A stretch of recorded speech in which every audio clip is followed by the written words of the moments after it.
লা ইলাহা ইল্লাল্লাহ মুহাম্মাদুর রাসূলুল্লাহ সাল্লাল্লাহু আলাইহি ওয়াসাল্লাম। সুবহানাকা লা ইলমা লানা ইল্লা মা 'আল্লামতানা ইন্নাকা আনতাল আলিমুল হাকীম। رب اشرح لي صدري ويسر لي أمري واحلل عقدة من لساني يفقهوا قولي رب زدني علما رب زدني علما رب يسر ولا تعسر وتمم علينا بالخير مقبولتها شازه قابلت بهتها مقبولتها شازه قابلت بهتها أين من عندك नहीं दिल तो बहुत है أين من عندك नहीं दिल तो बहुत है तौफीक से होती है ये नेमतों की खजीना हर मर्द की ताकत किया और है निशाना ऐ बंदा खुदा चाहूँगा उनकी मुलाकात जल्दी से अब के सुन हज़रत की नसीहत ये दुनिया मिছে গলে ভাই শুধু আশার খেলা ঘর চোখ বুঝিলে দেখবি মনকে আপনার কে বাপর কোথা থেকে আগমন কোথা যেতে হবে রে কে আনিল কি কারণে জানা নাই ভবেতে মরণ থেকে যতই পালাও মরণ তোমায় লইবে গিরি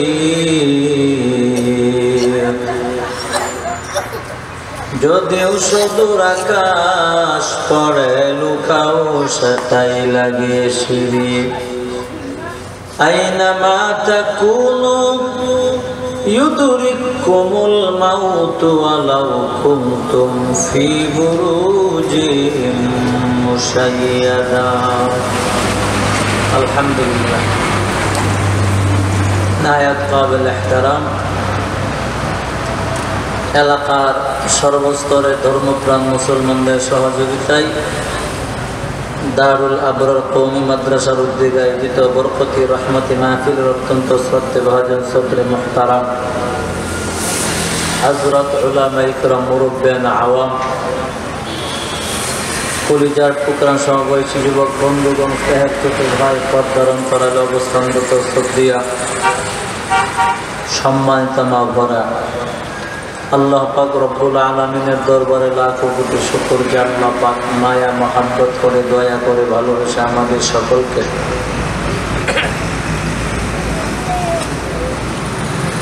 আমলওয়ালা জান্নাতি পরিবেশে কোরআন ও হাদিসের আলোচনা শোনার জন্য বলার জন্য যে রব তৌফিকটুকু দান করছেন নিয়ামতের শুকর আদায় করে আল্লাহকে নবীকে খুশি করার নিয়তে সকলেই মন থেকে মহব্বতে পড়ি আলহামদুলিল্লাহ। লক্ষ কোটি কোটি দরুদ সালাম বিশ্ব মানবতার কান্ডারি শফিউল মুজনিবিন খাতামুন নবিয়্যিন ইমামুল মুরসালিন সাইয়্যিদুল মুরসালিন সাইয়্যিদুস সাকালাইন হাবিবুল কিবরিয়া শরাফুল আম্বিয়া আকায়ে নামদার তাজদার মদিনা শফিয়ে আযম রহমতে আযম রাসূল আকরাম নবিয়ুল আরব ওয়াল আজম মদিনাতুর রাসূল পয়গম্বর আরবি সাল্লাল্লাহু আলাইহি ওয়াসাল্লামের উপর আমি আপনাদের সামনে যে আয়াত এবং হাদিস তিলাওয়াত করলাম দুটিকে সামনে রেখে কিছুক্ষণ সময় কথা বলার চেষ্টা করব ইনশাআল্লাহ। আল্লাহ পাক আমাকে মনোযোগ দিয়ে বোঝাবার উদ্দেশ্যে বলার আপনাদেরকেও মনোযোগ দিয়ে বোঝার উদ্দেশ্যে শ্রবণ করার তৌফিক দান করেন মহব্বতে বলি আমিন। আমার ভাই,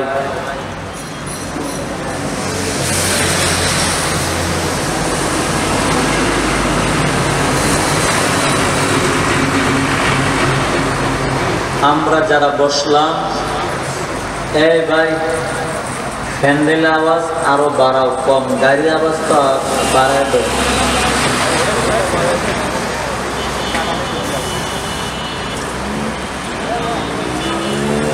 আমরা যারা বসলাম, আমরা সবাই আগে মনের অবস্থা ঠিক করি। কারণ হলো হাদিসে পাকে পয়গম্বর রাহমাতুল্লিল আলামিন বলেন, একটা মানুষ জান্নাতি হওয়া না হওয়া পুরাটা নির্ভর করে একমাত্র বান্দার আমলের উপর।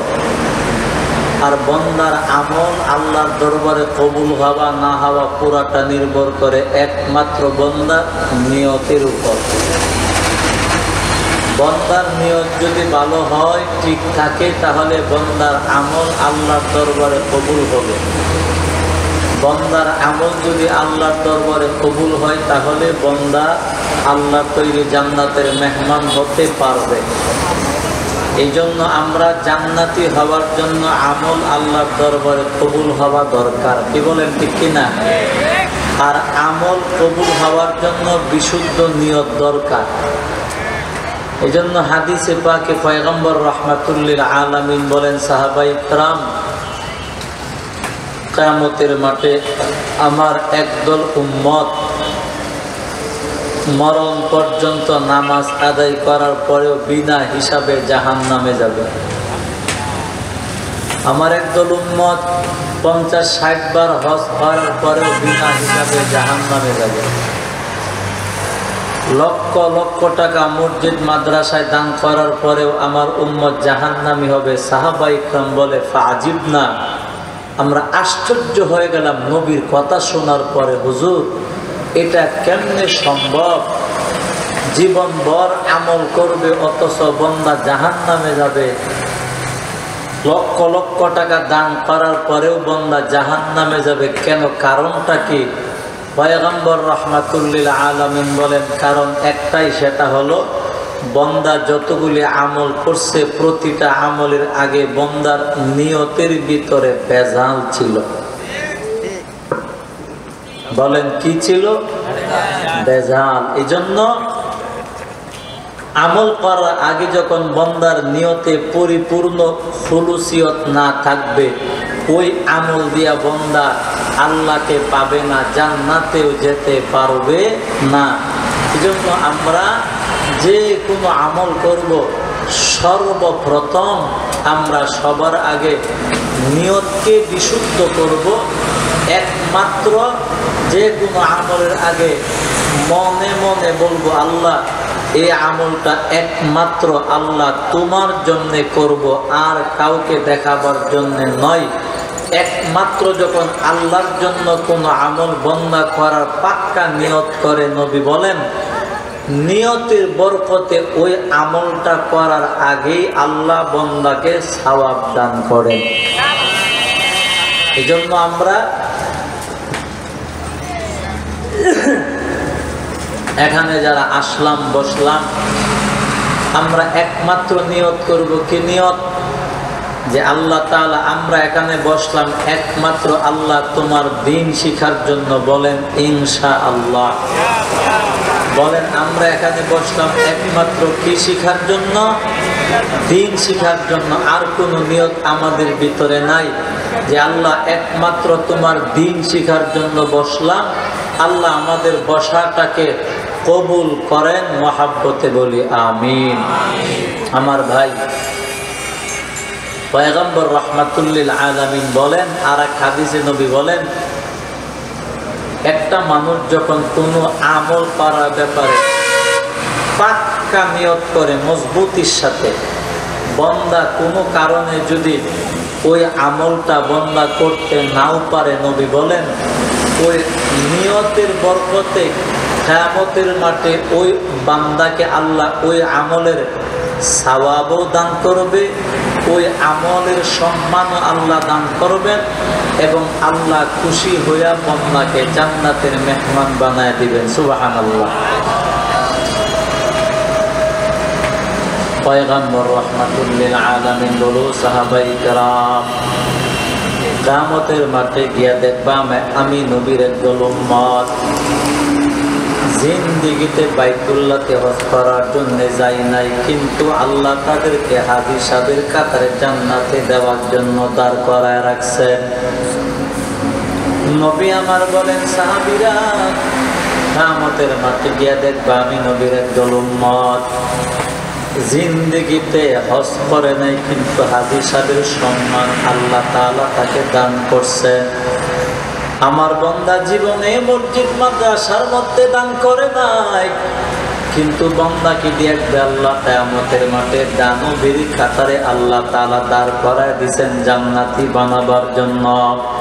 ও সাহাবীরা, কিয়ামতের মাঠে দেখবে একদল উম্মত জিন্দেগিতে নেক আমল করে নাই, বিভিন্ন নেক আমল, কিন্তু দেখা যাবে ওই সমস্ত নেক আমল করনেওয়ালা বান্দাদের সঙ্গে আল্লাহ তাদেরকে দাঁড় করায় দিছেন। ও নবীর উম্মত, পয়গম্বর রাহমাতুল লিল আলামিন বলেন এমন অনেক উম্মত মরণ পর্যন্ত গরিব থাকবে, মরণ পর্যন্ত ভ্যানগাড়ি চালাইতো, রিক্সা চালাইতো, অন্যের বাড়িতে কাজকর্ম করিয়া সংসার চালাইতো, জিন্দেগিতে বাইতুল্লাহতে যাওয়ার তৌফিক তাদের হয় নাই। নবী বলেও সাহাবীরা, তবে কিয়ামতের মাঠে গিয়া দেখা যাবে ওই মানুষগুলিকে আল্লাহ হাজী সাহেবের কাতারে দাঁড় করায় দিছেন। সাহাবায়ে কেরাম ডাক দিয়া বলে কি ব্যাপার, কেন হবে? নবী আমার বলে ও সাহাবীরা, একমাত্র নিয়তের বরকতের কারণে। এবং তাদেরকে দেখে আল্লাহর বান্দা বিভিন্ন মানুষ ডাক দিয়া বলবে, আল্লাহ এই যে মানুষটাকে তুমি হাজী সাহেবের কাতারে দাঁড় করাইছো, এই মানুষটার বাড়ি হলো আমার বাড়ির পাশে। ও আল্লাহ, আমি মরণ পর্যন্ত দেখলাম ওই মানুষটা মরণ পর্যন্ত রিক্সা চালাইতো, ওই মানুষটা মরণ পর্যন্ত বাইতুল্লাহতে যাওয়ার তৌফিক তার হয় নাই, ওই মানুষটা মরণ পর্যন্ত ভ্যান গাড়ি চালাইতো, মানুষটা মরণ পর্যন্ত বাইতুল্লাহতে যাইতে পারে নাই। ও আল্লাহ, ওই মানুষটা আমার এলাকার মানুষ, ওই মানুষটাকে দেখলাম মরণ পর্যন্ত ভ্যান গাড়ি চালাইতো, মরণ পর্যন্ত বাইতুল্লাহতে যাইতে পারে নাই, গরিব ছিল। ওই মানুষটাকে আল্লাহ তুমি কেন হাজী সাহেবের সম্মান দিলা বুঝলাম না। আয় আল্লাহ, ওই মানুষটাকে দেখলাম মরণ পর্যন্ত অন্য মানুষের বাড়িতে কাজকর্ম করে সংসার চালাইতো। আয় আল্লাহ, ওই মানুষটারে তুমি কেমনে হাজী সাহেবের কাতারে দাঁড় করাইছো? আয় আল্লাহ, এই বিষয়টা বুঝলাম না, এই বিষয়টা আমার কাছে কেমন যেন লাগলো। ওই মানুষটা জীবনে হজ করে নাই, কিন্তু আল্লাহ তুমি তাকে হাজী সাহেবের কাতারে দাঁড় করায় দিছ এবং বান্দাকে জান্নাতের মেহমান বানায় দেওয়ার জন্য সব প্রাণ আল্লাহ পাক রব্বুল আলামিন বলবে, বান্দা আমার এই বান্দাটা মরণ পর্যন্ত ভ্যান গাড়ি চালাইতো, সেটা আমি আল্লাহ ভালো রকম জানি। ও বান্দা, আমার বান্দা রিক্সা চালাইতো, সেটা আমি আল্লাহ ভালো রকম জানি। আল্লাহ পাক রব্বুল আলামিন বলবে, বান্দা আমার বান্দা মরণ পর্যন্ত রিক্সা চালাইতো, আমার বান্দা মরণ পর্যন্ত ভ্যান গাড়ি চালাইতো, এটা আমি আল্লাহ তাআলা ভালো রকম জানি। কেন জানো? আমি আল্লাহ মানুষ বানাইলাম, আমি আল্লাহ এই মানুষের জবানটাও দিলাম আমি